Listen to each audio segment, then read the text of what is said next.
We have just come together in this space where we are discussing about the future of women in politics, and it's quite a very good atmosphere whereby you hear the views of women about the struggles they've gone through in politics. And I'd like to ask our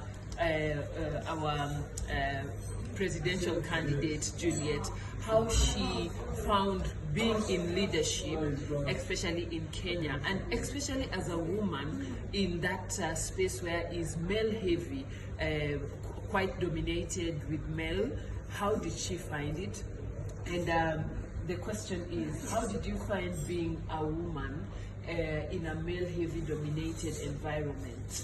Thank you so much. And I'll tell you what, Claire, being a woman, and not just a woman, but somebody who loves to represent communities, and especially the voiceless community, marginalized community, that question is heavy because, as I was saying earlier on, do citizens of Kenya or even Africa have equal accessibility when it comes to going for the top post, as in presidential candidateship? So, time and time again, what we see is we see that whenever you are putting yourself to the right post, people expect you not to even go for the top seat. So I love that question, I must say. How did I find it? I think it's very daring, and I think it's also very, you have to have a lot of, you have to be brave, but more so you have to have the leadership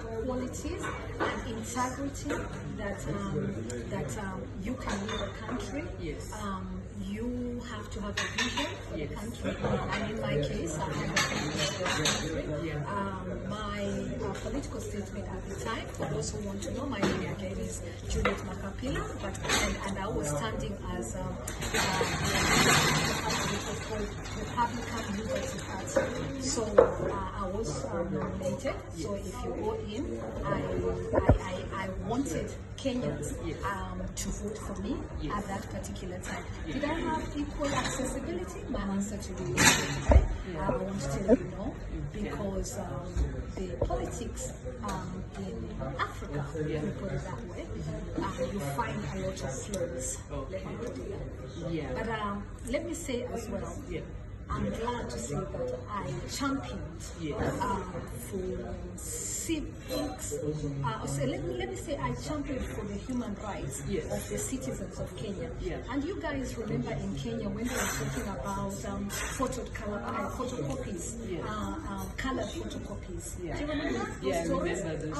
I was actually one who championed and said it's impossible to do photocopies when you don't have the budget for it. So, and then they were asking for the IC to come in, the unions, do you remember? And we needed to have. So what can I tell you as a person?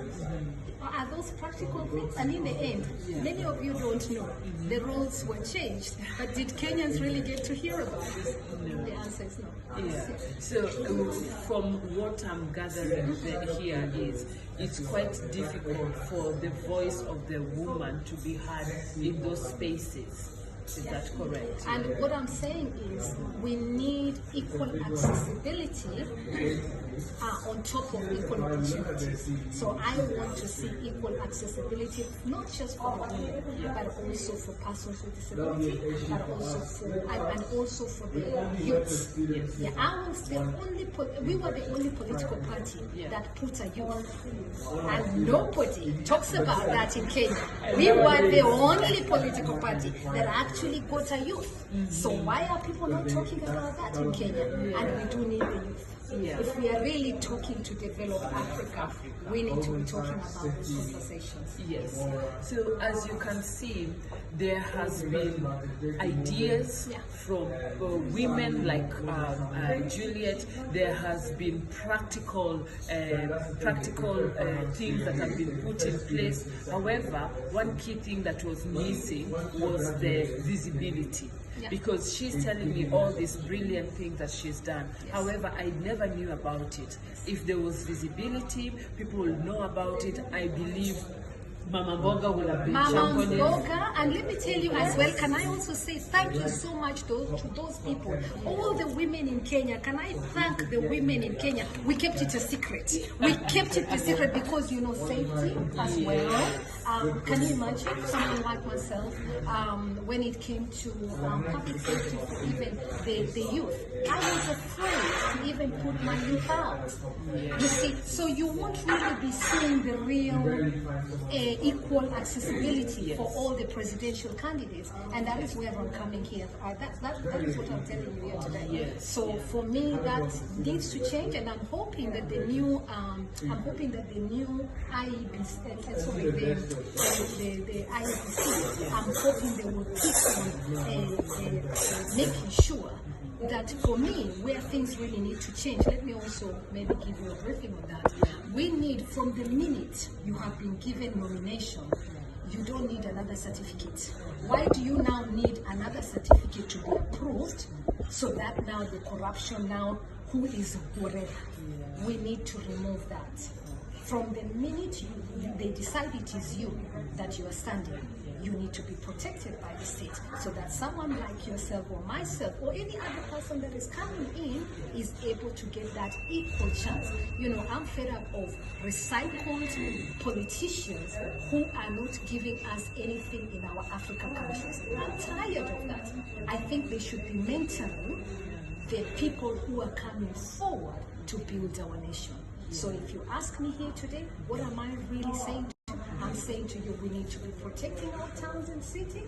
You know, if you look at even the policing, let's say policing in Africa, for example, they are scared of, you know, they have to listen to the politicians. And you know, we need good governance. Why is it that when we're in UK, today we're in UK, can a politician start thinking of corrupting the system? The answer is no. But yet when you are in Africa, when they've said and spoken, but someone like me will be pushed down because the one that everybody is used to is the one that they are used to, the one that is being given the voice. All the political media belongs to these people. What we need is the vote. You need to understand. Don't vote or don't make up your mind until you see all the candidates. Yes, because that is very, very important, and that is civics education. But more so, we want, you know, somebody asked me a question the other day. They said, how do I think corruption is going to be stopped in Africa? And it was a tough question, I must tell you, Claire, because you can imagine, if you're coming into politics, and that's one learning thing, my experience, for instance, when you go on the ground, everybody is asking, what are you? Money. Now let me ask you a question. The top politicians, my youths, all of them have something to give them on the ground. You who is coming in with great ideas and vision, they wanasema hatutaki mkono bure. Now let me ask you a question. If I was into power, or that politician goes into power, what happens? Instead of them giving the tools to the people, they give them something that they eat for the day. And then that's finished, and that is it. So we are back in the poverty trap that we see every day. And so it's I think you've so really mental health. summarized. Let me come to mental health. And I wanted to ask How does that link into the welfare of every day? When someone is not in education, when someone doesn't have money on every day, when your health is poor, when there is no water, do you expect that person to have good mental health? Are you seeing how these things revive with each other? Yes. So our young people today, visit any African country today, yeah, most of them, they can't even afford medication. So what do? They go and drink, because that one will they will tell you, at least my head will cool down. That is what they will tell you. But is it helping?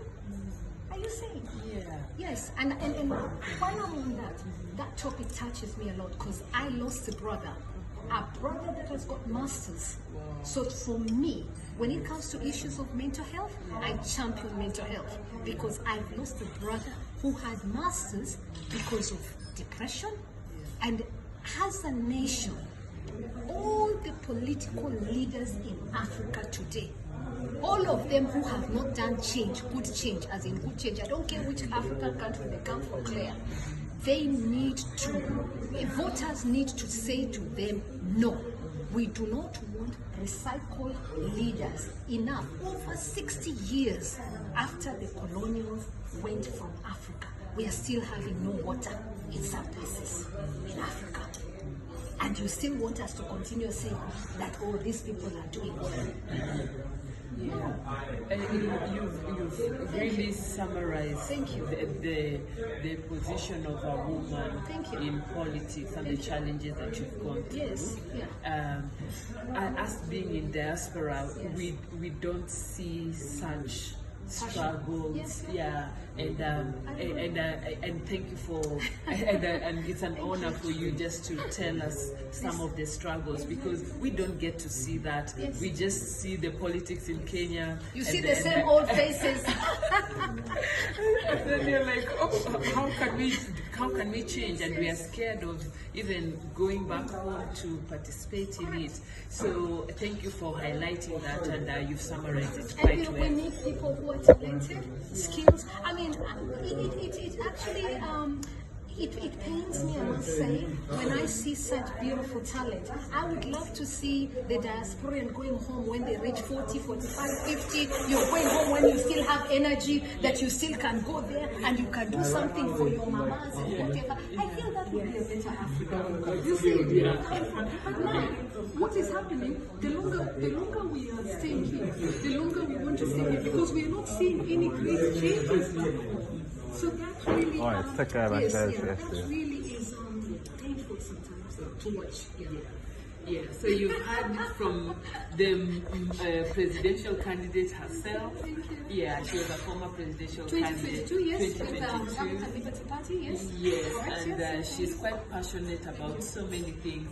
And I love fighting for social justice. Yes, I can see that. Yeah, and we are hoping that we can see change in the space where in the political space, so women can be heard and their voices and can 50-50 gender parity. You know, like 50. You know, look at Africa. How many, you can actually count how many women presidents have been in Africa. Literally, you know, the ones that even when they're look at what happened in Malawi, for example. Look at what is happening in Tanzania, for example. So a lot of challenges, and it's painful. So we need great leadership. We need leaders who have a vision for our great mama of Africa. That is what we need. Yes. Yeah. Quite powerful. She is so passionate, and you can see. And I'm so excited that I've been part of this conversation. And I wish you all the best. Thank you. Yeah, and we can keep in touch and have more conversations about how women are going to be heard in the political space and also in the leadership space. And thank you so much. And thanks for even asking me to talk to you. I'm so delighted and great, and I believe you've got a good job, and I pray that your job, you know, and I love how you know, I love how Africa, like the dress, like, you know, I love that.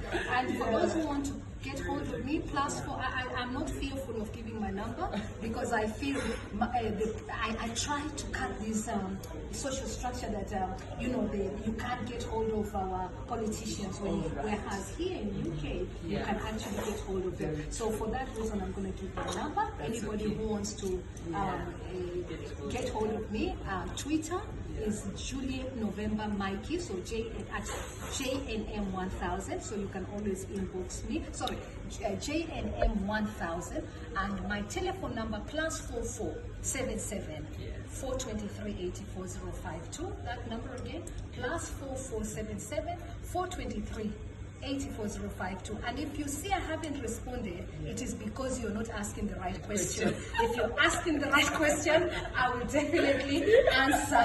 So don't text me saying you're pretty. I will not respond to that. Don't text me to say, when you text me and ask me a great question which can help create solution for our country, and I'm gonna try and help out. Yeah. Oh, thank you so much. It was nice to meet you. Thank you so much. Okay, we shall see you very soon, and all the best. Thank you. Yeah. Thank you, and congratulations also. to Martha for launching Yes. her book. Yes, Because we were here to support. So behind the scene, Yes. yes, she's on PLP, but I'm on RLP.